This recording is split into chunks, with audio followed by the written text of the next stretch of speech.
नमस्ते। पिछले टॉपिक में हमने चर्चा की थी कि गयासुद्दीन तुगलक किस तरह से शासक बना और उसकी स्थिति किस प्रकार से थी और वह कैसे मृत्यु को प्राप्त हुआ। यद्यपि यह विवादित है कि मोहम्मद बिन तुगलक अपने पिता की मृत्यु का कारण था या उसने अपने पिता को मारा था षड्यंत्र करके, या वह स्वयं की मौत मरा था। ये एक वाद विवाद का विषय है जिस पे हम आगे चर्चा करेंगे। मोहम्मद बिन तुगलक का जो पूरा नाम था फ़खरुद्दीन मोहम्मद जूना खां था और ये गाजी मलिक गयासुद्दीन तुगलक का पुत्र था, जो पंजाब का सूबेदार था और सीमांत रक्षक था।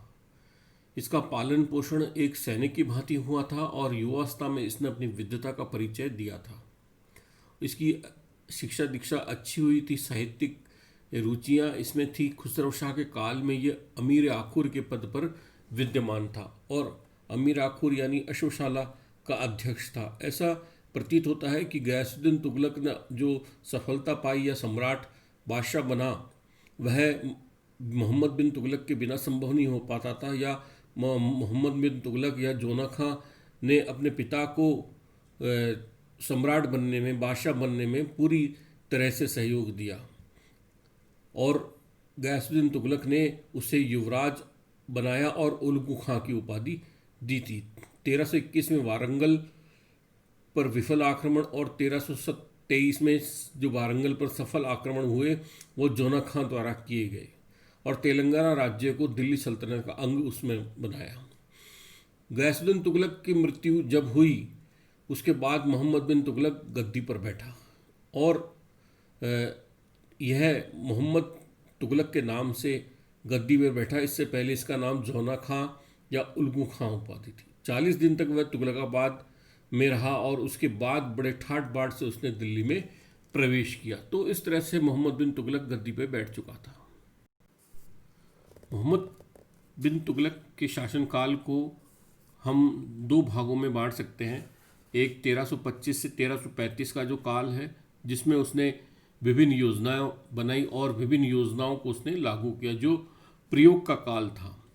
और जो दूसरा उसका काल था 1335 से 1351 तक का काल, जिसमें नई योजनाएं जब उसकी असफल हो गई और समस्याएं जब बढ़ने लगी तो और अमीर उलेमा धार्मिक जो वर्ग था वह उसका विरोधी हो गया, जगह जगह विद्रोह होने लगे। तब उसने जो खलीफा था उसकी अधीनता को उसने स्वीकार कर लिया और नरम रुख को अपनाया। तो हम देखते हैं कि ये दो काल है। पहला काल 1325 से 1335 का काल है जिसमें उसने योजनाएं बनाई, और दूसरा काल 1335 से 1351 का काल है जिसमें जगह जगह विद्रोह हुए और उसकी योजनाएं असफल होती गई।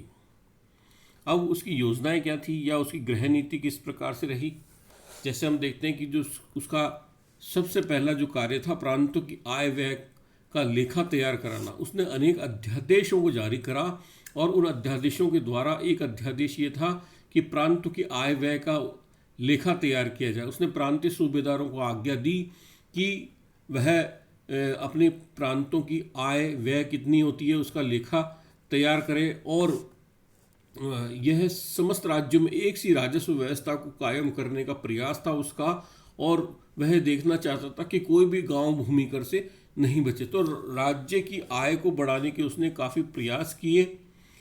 दूसरा जो उसकी योजनाएं थी, दूसरी योजना उसकी दोआब में कर वृद्धि करना। दोआब में कर वृद्धि करने का उसका उद्देश्य राज्य की आय में कम से कम 5 से 10% की वृद्धि करना था। लेकिन उसने नए नए कर भी लगाए, जैसे मकान कर, चारागाह कर, पशु कर। उसका उद्देश्य भूमि कर को बढ़ाना नहीं था, उसने नए करों को लगाया।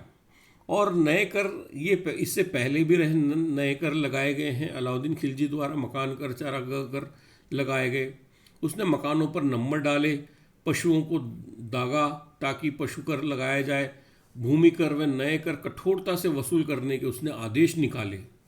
लेकिन यह योजना उसकी असफल इसलिए सिद्ध हुई क्योंकि उसी समय दोआब में अनावृष्टि के कारण अकाल पड़ गया और सुल्तान के जो कर्मचारी थे उन्होंने लगान को कठोरता से वसूल करना जारी रखा। अब किसानों ने क्या किया कि भूमि का बेचकर उन्होंने लूट मार का पेशा अपना लिया।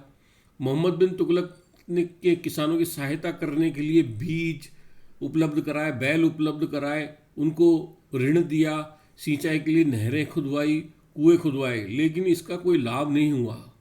लाभ इसलिए नहीं हुआ क्योंकि किसानों को एक तो ऋण बहुत देर से दिया गया और उनके खाने के लिए कुछ बचा नहीं था, और ऋण को उन्होंने खाने पीने के लिए खर्च कर दिया और अन्य कामों में व्यय कर डाला, जबकि खेती में उन्होंने इस ऋण को काम में नहीं लिया। तो हम देखते हैं कि जो ऋण दिया गया किसानों को वह उनके काम नहीं आया। और मकान जो चारागाह कर अलाउद्दीन के समय भी अप्रियकर थे, मोहम्मद बिन तुगलक ने उसको लगाया। तो जनता इसको लगाने से क्रुद्ध हो गई और सुल्तान को इससे कोई राजस्व का लाभ नहीं हुआ।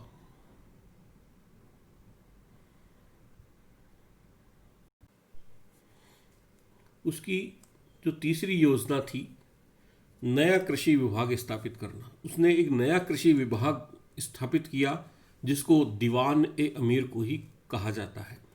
इसकी स्थापना मोहम्मद बिन तुगलक द्वारा की गई और इसका उद्देश्य यह था कि राज्य की ओर से सीधी आर्थिक सहायता देकर कृषि योग्य भूमि का विस्तार किया जाए। और इस काम के लिए एक 60 वर्ग मील का क्षेत्र चुना गया और उस भू क्षेत्र को बोया गया बारी बारी से और विभिन्न फसलें उसमें बोई गई। और सरकार ने 2 वर्ष में इस योजना पर 70 लाख रुपया व्यय किया। जिन लोगों को आवश्यकता थी उनको भूमि दी गई और उनकी देखभाल के लिए बड़ी संख्या में रक्षक व पदाधिकारी नियुक्त किए गए। किंतु अनेक कारणों से यह प्रयोग भी उसका असफल सिद्ध रहा। प्रयोग इसके जो कारण थे, इस प्रयोग को या उसकी यह योजना असफल कैसे हुई, जैसे कि हम देखते हैं कि जो प्रयोग के लिए चुना गया जो क्षेत्र था वो उपजाऊ नहीं था, बंजर भूमि चुनी गई। प्रयोग एकदम नया था। इस संबंध में ऐसा कोई पूर्व उदाहरण हमें देखने को नहीं मिलता कि ऐसा प्रयोग सफल रहा हो। और मोहम्मद बिन तुगलक ने स्वयं इसकी ओर ध्यान नहीं दिया। अगर वह अपने अनुभव को इसमें काम में लेता तो हो सकता वह यह प्रयोग सफल होता। फिर हम देखते हैं कि जो इस प्रयोग के लिए जो 3 वर्ष का समय दिया गया वो बहुत कम समय था। इस इतने कम समय में कोई ठोस परिणाम निकलना मुमकिन नहीं था। योजना के लिए जो धन दिया गया 70 लाख रुपए का, उसका दुरुपयोग हुआ और भ्रष्ट अधिकारियों ने उस धन को हड़प लिया। और कुछ जो किसान थे उन्होंने जो उस धन का क्या किया, अपनी आवश्यकता, निजी आवश्यकताओं के लिए उस धन का व्यय कर डाला। इस तरह से ये प्रयोग असफल सिद्ध रहा। तो ये हम देखते हैं कि दोआब कर वृद्धि के बाद जो नया कृषि विभाग स्थापित करने का जो प्रयोग था यह भी मोहम्मद तुगलक का असफल हो गया।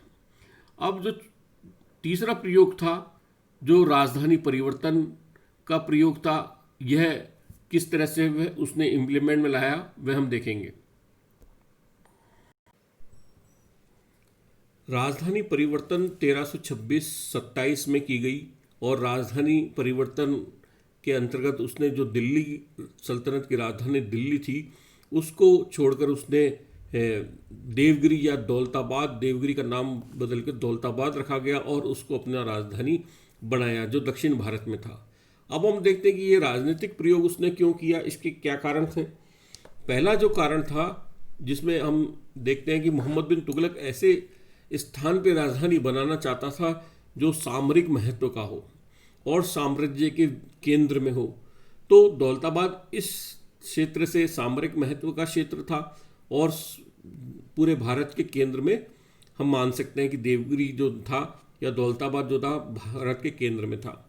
दूसरा जो कारण था कि देवगिरी की जो भौगोलिक महत्ता थी वह काफ़ी थी। बर्नी लिखता है कि देवगिरी को अपनी भौगोलिक महत्ता के कारण ही उसने अपनी राजधानी चुना था।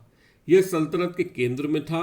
दिल्ली, गुजरात, लखनौती, पूर्वी बंगाल, सतगांव, सोनारगांव, तेलांग, मावर, द्वार समुद्र और कंपिल यहाँ से बराबर दूरी पर है। तो बर्नी जब ऐसा लिखता है और उसकी भौगोलिक महत्ता बताता है तो हम ये मानते हैं कि मोहम्मद बिन तुगलक ने काफ़ी सोच समझकर देवगिरी को राजधानी बनाने का निर्णय लिया था। तीसरा जो कारण था कि दिल्ली पर लगातार मंगोल आक्रमण इस समय हो रहे थे और ये दिल्ली भारत की उत्तर पश्चिमी सीमा के निकट था। तो हम देखते हैं कि सदैव मंगोल आक्रमणों का भय दिल्ली में लगा रहता था और मंगोल आक्रमण काफ़ी अधिक संख्या में हो रहे थे। इसलिए उसने दिल्ली को छोड़कर देवगिरी को चुना। नेक्स्ट जो कारण था देवगिरी को राजधानी बनाने का, उसमें यह था कि हम देखते हैं कि उत्तरी जो भारत है उसको पूरी तरह से जीत लिया गया था।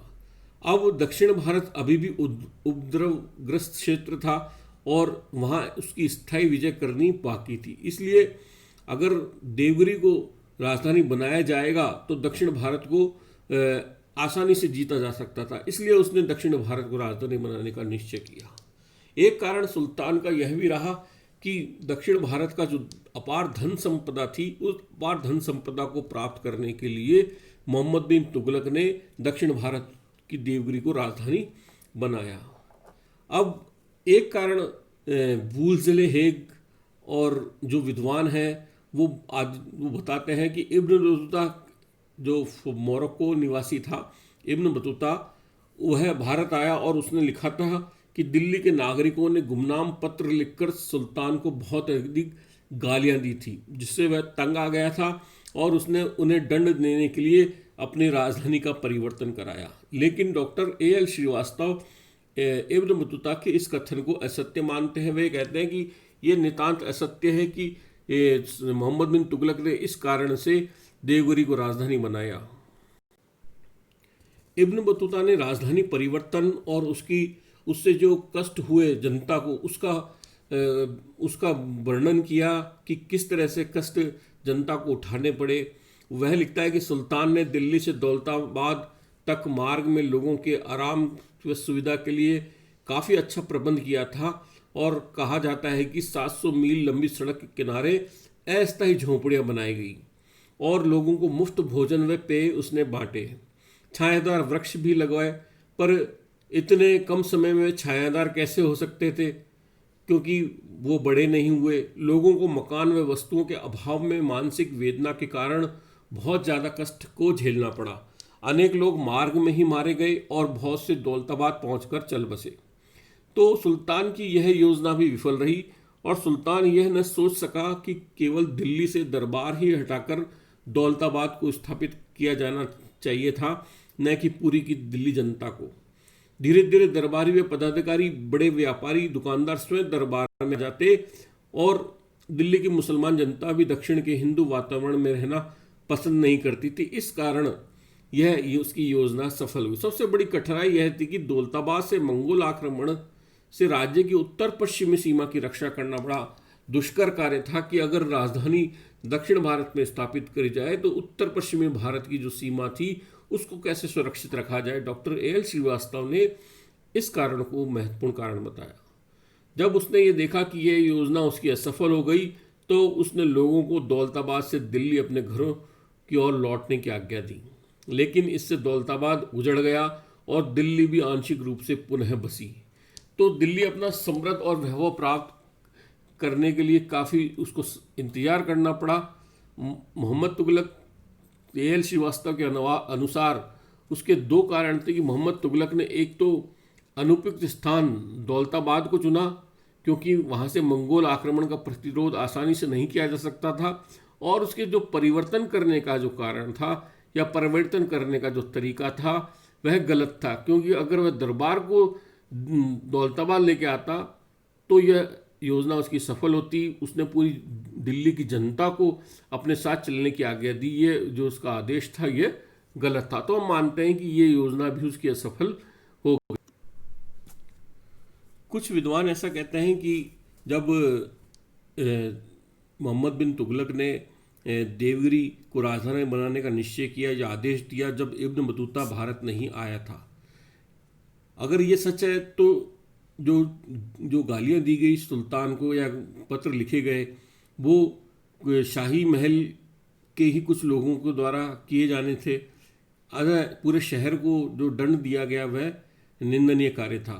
इसी तरह इसामी लिखता है कि सुल्तान दिल्ली के लोगों पर हमेशा क्रुद्ध रहा करता था, इसलिए वह इनको यहाँ से निकालना चाहता था। उधर गार्डिनर ब्राउन लिखते हैं कि मंगोलों के निरंतर आक्रमणों से राजधानी को बचाने के लिए उसने राजधानी का परिवर्तन किया। लेकिन डॉक्टर मेहंदी हसन वह लिखते हैं कि दक्षिण में मुसलमानों की कमी के कारण देवगिरी को दूसरा प्रशासनिक केंद्र उसने बनाया और देवगिरी का नाम दौलताबाद रखा। यह मुस्लिम संस्कृति का केंद्र बन गया और यहाँ पर कई सूफी संत भी बस गए और यह इसी संस्कृति का प्रमाण है कि इसके बाद इस स्थान पर बहमनी राज्य का जन्म हुआ। तो हम देखते हैं कि डॉक्टर मेहंदी हसन एक कारण बताते हैं कि वह दक्षिण भारत को मुस्लिम संस्कृति का केंद्र बनाना चाहता था, इसलिए उसने राजधानी का परिवर्तन किया। मोहम्मद तुगलक की एक अन्य योजना थी कि सांकेतिक मुद्रा का प्रचलन करना। 1329-30 में ये योजना प्रचलन में लाई गई। भारतीय मुद्रा के इतिहास में मोहम्मद तुगलक का शासन इसलिए महत्वपूर्ण है। उसे मुद्रा ढालने वाला राजा भी कहा गया और उसने संपूर्ण मुद्रा प्रणाली में सुधार किए और कई प्रकार के सिक्कों का निर्माण करवाया। उसके जो सिक्के थे अनेक कलापूर्ण डिजाइनों के बने हुए थे और बनावट लिए हुए थे। सांकेतिक मुद्रा को जारी रखना इस क्षेत्र में उसका सबसे महत्वपूर्ण कार्य था। सांकेतिक मुद्रा में उसने पीतल व तांबे के सिक्कों को प्रचलित किए, जिसके कई कारण थे। पहला जो कारण था वह राजकोष में बहुमूल्य धातुओं का अभाव हो गया था। इसलिए क्यों हुआ अभाव? क्योंकि युद्धों, विद्रोहों और खर्चीले शासन संबंधी जो प्रयोग किए गए, जिससे राजकोष पूरी तरह से खाली हो चुका था, इसलिए उसने सांकेतिक मुद्रा को प्रचलन में लाया। दूसरा, दुर्भिक्ष और दुआब में कठोर नीति के कारण सुल्तान की आय में कमी हो गई थी, इसी कारण से उसने ऐसा किया। तीसरा, राजस्व वृद्धि करने के लिए उसने ऐसा किया। चौथा, उसको नए नए प्रयोग करने का शौक था। भारतीय मुद्रा के इतिहास में नया अध्याय शुरू करना चाहता था। कि हम मानते हैं कि मोहम्मद बिन तुगलक मुद्रा ढालने वाला राजा था और वह मुद्रा शास्त्र के इतिहास में एक नया प्रयोग करना चाहता था। इस विषय में उसने चीनी और ईरानी शासकों से प्रेरणा मिली थी, जिन्होंने 13वीं शताब्दी ईस्वी में अपने देश में सांकेतिक मुद्रा को जारी किया था। तो इन सब कारणों से उसने एक अध्यादेश जारी किया, जिसके अनुसार तांबे के सिक्कों को कानूनी मुद्रा घोषित कर दिया गया और मूल्यों की दृष्टि से उससे सोने और चांदी के सिक्कों के समकक्ष रखा गया। उसने आदेश दिया कि लोग सभी व्यवहार में इन सिक्कों का सोने चांदी के सिक्कों की भांति प्रयोग करें। अब सांकेतिक मुद्रा को सोने चांदी के सिक्कों के बराबर करने का परिणाम जो हुआ, उसमें सबसे महत्वपूर्ण जो परिणाम था कि मोहम्मद तुगलक ने टकसाल पर राज्य का एकाधिकार कायम करने का प्रयत्न नहीं किया। और बर्नी लिखता है कि एक कट्टर मुसलमान की तरह बर्नी ने लिखा कि प्रत्येक हिंदू का घर टकसाल बन गया, लेकिन जरूरी नहीं है कि इसमें हिंदू ही रहे होंगे। मुसलमानों ने भी जाली मुद्रा का प्रचलन किया होगा या जाली सिक्के बनाए होंगे। सुल्तान ने जाली सिक्कों के चलन को रोकने का कोई प्रयास नहीं किया, इसलिए गैर सरकारी लोग भी तांबे के सिक्के बनाने लगे और उन्हीं का प्रयोग करने लगे। लोगों ने सोने चांदी के सिक्कों को छिपाकर रखना प्रारंभ किया और राज के करों को नए सिक्के के रूप में, यानी तांबे सांकेतिक मुद्रा के रूप में, तांबे पीतल के रूप में देने लगे। विदेशी व्यापारी देश से भारतीय वस्तुओं को खरीदते समय सांकेतिक मुद्रा का प्रयोग करते थे, लेकिन अपना जब माल बेचते थे तो वो नए सिक्कों को नहीं लेते थे, वे सोने चांदी के सिक्कों को लेते थे। इससे व्यापार व्यवस्था चौपट हो गई और हर प्रकार के कारोबार में बाधा पड़ने लगी। सोने चांदी के सिक्के दुर्लभ हो गए, चारों ओर भयंकर अराजकता फैलने लगी। तो सुल्तान ने जब ऐसा देखा कि सांकेतिक मुद्रा का जो प्रयोग है वह उसका असफल हो गया, तो उसने इस सांकेतिक मुद्रा को वापस लेने की घोषणा की और आज्ञा निकाली कि लोग चांदी और सोने चांदी के सिक्के लेके जाए और पीतल और तांबे के सिक्के जमा करा दें। तो इस प्रकार गैर सरकारी लोगों ने राज्य को ठगा और राज्य के पास बहुत अधिक धन की कमी हो गई और जनता।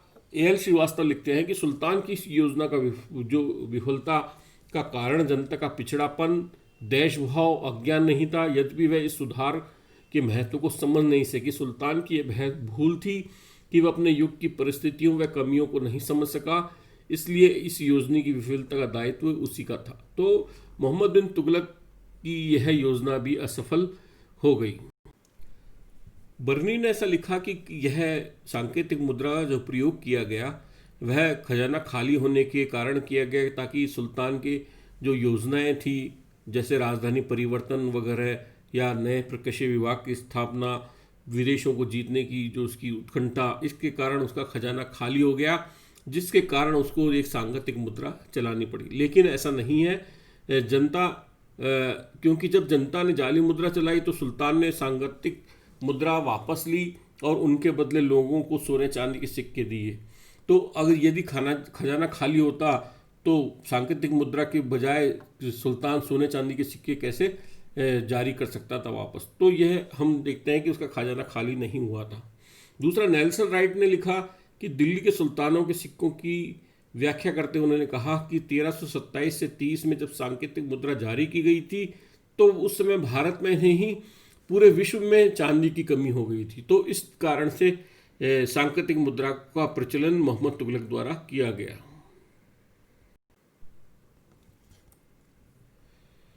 मोहम्मद तुगलक की धार्मिक नीति, उसने अलाउद्दीन की भांति ही जो शरीयत है, कुरान व हदीस की जो सम्मिलित व्याख्या है कि उसकी उपेक्षा की और धर्म को राजनीति से पृथक किया। उसने निश्चय किया कि राजनीति व शासन संबंधी विषयों में लौकिक विचारों को ही प्रधान माना जाना चाहिए, न कि धार्मिक विचारों को। और इस कारण उसके जो विरोधी उलेमा थे वह उसके विरोधी हो गए, जिसमें से हम देखते हैं कि बरनी भी उसमें से ही एक था।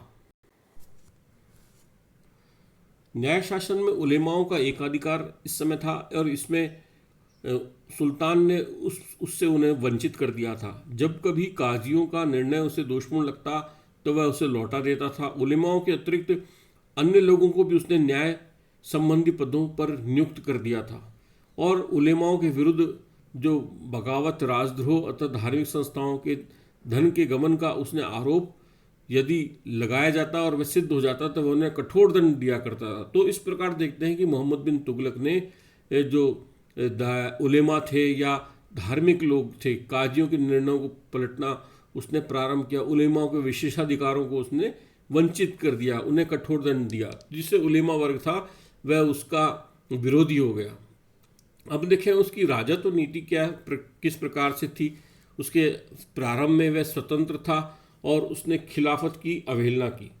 बलबन की भांति मोहम्मद बिन तुगलक भी यह विश्वास करता था कि सुल्तान ईश्वर की छाया है, जिसे वो नियाबत खुदाई हम कहते हैं। उसने सिक्कों पर अल सुल्तान जिल्ली अल्लाह, ईश्वर की छाया सुल्तान है, यह ऐसा खुदवाया। और सिक्कों पर उसने सुल्तान के प्रताप को महत्व समझाने का प्रयास किया। उसने कुछ सिक्कों पर इस प्रकार के छंद लिखवाए कि प्रभुत्व का अधिकारी प्रत्येक व्यक्ति नहीं होता, वह तो चुने हुए व्यक्तियों को प्रदान किया जाता है।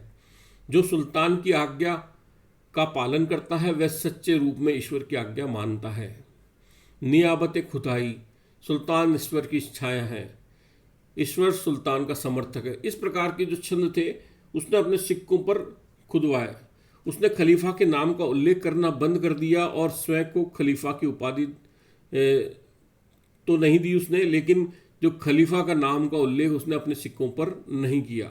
लेकिन अपनी न्यायप्रियता, उदारता और व्यक्तिगत योजनाओं के बावजूद सुल्तान दिन प्रतिदिन जनता में अप्रिय होने लगा और उसने सोचा कि मैंने शायद शरीयत की उपेक्षा की है, इस कारण ऐसा हो रहा है और यही जनता के असंतोष का कारण है। तो उसने अपने शासन के अंतिम दिनों में खिलाफत के प्रति जो नीति थी उसमें उसने बदलाव किया और मिस्र के खलीफा से अपने पद के लिए उसने प्रार्थना की।